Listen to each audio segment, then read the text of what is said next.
کوئی پرفیکٹ نہیں ہوتا، لگاؤ ہو تو ہم خوبیاں تلاش کر لیتے ہیں اور بیزاری ہو تو خامیاں۔ آپ کا راز آپ کا خون ہے، اس کے دوڑنے کی جگہ صرف آپ کی رگیں ہونی چاہیے۔ مجھے باتیں لہجوں سمیت یاد رہ جاتی ہیں، اپنی یادداشت کی ایک یہی چیز مجھے بے حد بری لگتی ہے۔ مرد کے دکھ بڑے بے زبان ہوتے ہیں، نہ تو وہ ماں کو گلے لگا کر رو سکتا ہے اور نہ ہی باپ کو۔ اندر سے مر رہا ہوگا لیکن اپنے دوستوں کے ساتھ گل مل جائے گا، اور رات کو اپنی کسی خواہش پر فاتحہ پڑھ کر صبح پھر مسکراتا دکھائی دے گا، اور اگر ٹوٹ کر روئے گا بھی تو صرف اور صرف خود کے ساتھ۔ کچھ لوگ اپنی عقل کی وجہ سے قیمتی رشتے کھو دیتے ہیں، اور کچھ لوگ رشتے بچاتے بچاتے اپنی قدر کھو دیتے ہیں۔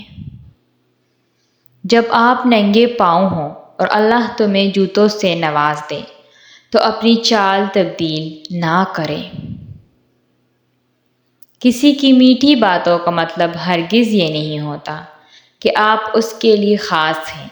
بعض اوقات کبوتر کو کھلانے کے لیے نہیں بلکہ پکڑنے کے لیے دانہ ڈالا جاتا ہے۔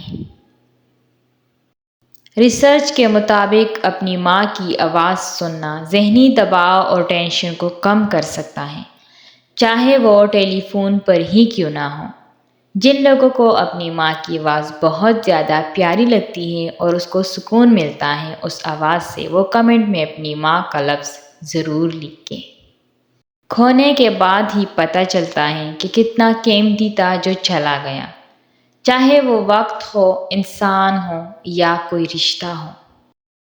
زمانہ بھی عجیب ہے، ناکام لوگوں کا مذاق اڑاتا ہے اور کامیاب لوگوں سے جلتا ہے۔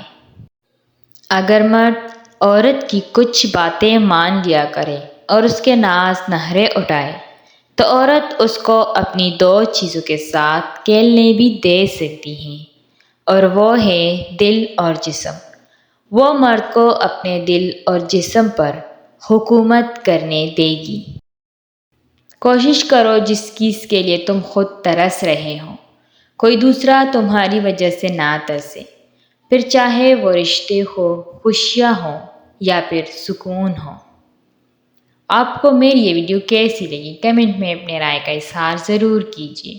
شکریہ۔